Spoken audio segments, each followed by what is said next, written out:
Good morning viewers. আজকের যে বিষয়টা আমি আলোচনা করব সেটা হচ্ছে ফেসবুক থেকে প্রসপেক্ট কীভাবে আনবো। অনেকেই আমরা ফেসবুক ব্যবহার করি, কিন্তু ফেসবুক থেকে নিয়মিত প্রসপেক্ট বা লিড কীভাবে আনতে হয় সেটা জানি না। ফলে সারাদিন পোস্ট করেও কিন্তু কোনো রেজাল্ট আসে না। আজকের ভিডিওতে আমি আপনাদের দেখাবো ফেসবুক থেকে প্রসপেক্ট আনার কমপ্লিট প্রসেস, কীভাবে প্রোফাইল সাজাবো, কোথায় প্রসপেক্ট খুঁজবো এবং কীভাবে কনভারসেশন শুরু করবো এবং কীভাবে লিড জেনারেশন করবো, সব কিছু একদম স্টেপ বাই স্টেপ আলোচনা করবো। চলো শুরু করা যাক। তো প্রথম যেটা বুঝে নেব সেটা হচ্ছে প্রসপেক্ট আসলে কী। প্রসপেক্ট হলো এমন একজন ব্যক্তি যিনি আপনার অপরচুনিটি, প্রোডাক্ট বা সার্ভিস সম্পর্কে আগ্রহী হতে পারে, এবং এটা যে সব মানুষ কিন্তু প্রসপেক্ট হয় না। যেরকম কি যারা বাড়তি ইনকাম করতে চায়, student, housewife, job holder, business owner, freelancer, এদের মধ্যে যারা ইনকাম অপরচুনিটি খুঁজছে তারাই কিন্তু আপনার প্রসপেক্ট। ওকে, নেক্সট যেটা জানবো সেটা হচ্ছে ফেসবুক প্রোফাইল একদম প্রফেশনাল কীভাবে বানাবো। কেউ আপনাকে মেসেজ করার আগে কিন্তু আপনার প্রোফাইলটা চেক করবে, তাই প্রোফাইল দেখতে একদম প্রফেশনাল হতে হবে। সেটা কি, প্রোফাইল পিকচার একদম ক্লিয়ার, স্মাইল ফেস এবং প্রফেশনাল লুক হওয়া দরকার।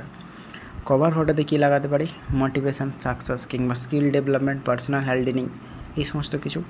এবং বায়োতে যেগুলো লাগাবো সেগুলো হচ্ছে digital skill, personal growth, work from home, helping people learn, online income skill, এই সমস্ত কিছু।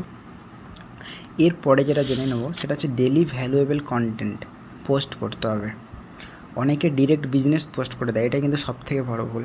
আমাদের কিন্তু 80% ভ্যালু এবং 20% বিজনেস পোস্ট করতে হবে। এবার বুঝে নেব যে ভ্যালু কন্টেন্ট কোনগুলো। প্রথমত হচ্ছে motivation, skill development, success tips, time management এবং কমিউনিকেশান স্কিল। এরপর যেটা বুঝবে সেটা হচ্ছে বিজনেস কন্টেন্ট। বিজনেস কন্টেন্ট কি, work from home, income opportunity, team success story, এই সমস্ত। তো মানুষ আগে আপনার ট্রাস্ট করবে, তারপর কিন্তু জয়েন করবে, ঠিক আছে।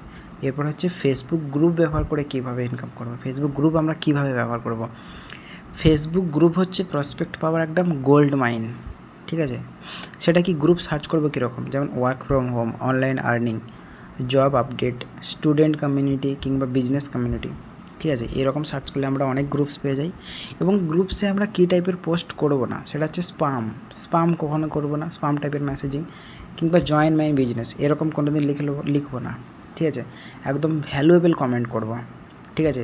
হেল্পফুল পোস্ট দেবো, মানুষের প্রশ্নের উত্তর দেব, ঠিক আছে। এতে কিন্তু মানুষ নিজে থেকেই প্রোফাইল ভিজিট করবে।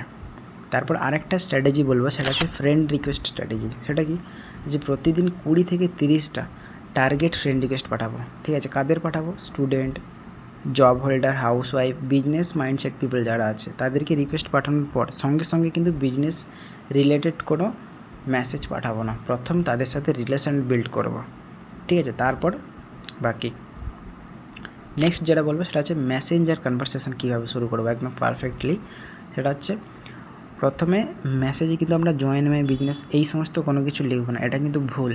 আমি যদি এক্সাম্পল দিই যে আমরা কী বলতে পারি ফার্স্ট স্টার্টিং মেসেজে, সেটা হচ্ছে এইভাবে যে হ্যালো, আপনার প্রোফাইল দেখে খুব ভালো লাগলো, কিংবা আপনি কি স্টুডেন্ট নাকি জব করেন, বর্তমানে কী করছেন। তো প্রথমে মানুষের সিচুয়েশান বুঝতে হবে, তারপর কিন্তু তার অপরচুনিটি ইন্ট্রোডিউস করতে হবে, ঠিক আছে। নেক্সট হচ্ছে স্টোরি মার্কেটিং, এটাও কিন্তু একটা ইম্পর্টেন্ট। ফেসবুক স্টোরি প্রসপেক্ট আনার কিন্তু একটা অসাধারণ মাধ্যম। প্রথম দিন স্টোরি দেবো, স্টোরি আইডিয়াগুলো আমি যদি দিই সেটা হচ্ছে সেমিনার, ট্রেনিং, টিম মিটিং, তারপরে লার্নিং সেশন, সাকসেস কুইটস, তারপরে লাইফস্টাইল আপডেট, এই সমস্ত জিনিস, এই সমস্ত কিছু দিলে মানুষ, বিকজ স্টোরি কিন্তু মানুষ বেশি দেখে। ওকে, এরপর হচ্ছে ফেসবুক রিলস ব্যবহার করে। বর্তমানে রিলস থেকে কিন্তু সব থেকে বেশি রিচ আসে। যদি রিলসের টপিক জানতে চাও সেটা আমি বলবো যে কমিউনিকেশান টিপস, প্রসপেক্টিং টিপস এবং leadership tips, mindset tips, work from home tips, success habit, ঠিক আছে। তো এইগুলো প্রতিদিন একটা করে রিল কিন্তু আমাদের আপডেট করতে হবে, সেখান থেকে কিন্তু রিচটা বেশি গ্রো হবে। নেক্সট হচ্ছে লিড কালেক্ট করবো কীভাবে। যারা ইন্টারেস্টেড হয় তাদের একটা লিস্ট আমরা তৈরি করব, নোটবুক বা এক্সেলে লিখে রাখতে পারবো খাতায়। সেটা কি, তার নাম, ফোন নাম্বার, ফেসবুক আইডি কিংবা ফলো আপ ডেট, ঠিক আছে। কারণ লিড ম্যানেজমেন্ট হচ্ছে বেশি গুরুত্বপূর্ণ। এবার যেটা জানবো সেটা হচ্ছে ফলো আপের গুরুত্ব কী। বেশিরভাগ মানুষ প্রথম দিনে জয়েন করে না, ঠিক আছে, এটা আমরা জানি। তাই ফলো আমাদের করে যেতে হবে। প্রথম দিন ইন্ট্রোডাকশান দেওয়া, এবং তৃতীয় দিন ভ্যালু শেয়ার করব, পঞ্চম দিন আমরা অপরচুনিটি শেয়ার করতে পারি, কিন্তু 7 নম্বর দিনে গিয়ে তার ফলো আপ নিয়ে সে কিন্তু জয়েন করবে। ঠিক আছে, এই সমস্ত ব্যাপারগুলো ক্লিয়ার হলো। তো এবার ব্যাপার হচ্ছে ফেসবুকে আমরা যে প্রসপেক্টিং করি তার কিছু কমন মিস্টেক আজকে জানাবো। সেটা হচ্ছে এই যে আমরা বলি না ডিরেক্ট বিজনেস পিচ দিয়ে দিই, এটা কিন্তু ভুল। তারপর হচ্ছে স্পাম মেসেজিং, ডেলি কন্টেন্ট না দেওয়া মানে কনসিস্টেন্সি এটা না রাখা। নেক্সট হচ্ছে ফলো আপ না করা, রিলেশনশিপ বিল্ড না করা, প্রোফাইলকে প্রফেশনাল না রাখা। এগুলো কিন্তু একটা কমন মিস্টেক যেগুলো আমরা করে থাকি। ওকে, তো ফেসবুকে পুরো ফেসবুকটা শুধুমাত্র এন্টারটেনমেন্টের জন্য নয়, লিড জেনারেশনের জন্য কিন্তু একটা পাওয়ারফুল প্ল্যাটফর্ম। যদি আপনি প্রফেশনাল প্রোফাইল, ভ্যালুয়েবল কন্টেন্ট কিংবা কনসিস্টেন্ট কনভারসেশন এবং রেগুলার ফলো আপ করেন, তাহলে কিন্তু ফেসবুক থেকে প্রতিদিন প্রসপেক্ট আপনি পেতে পারবেন।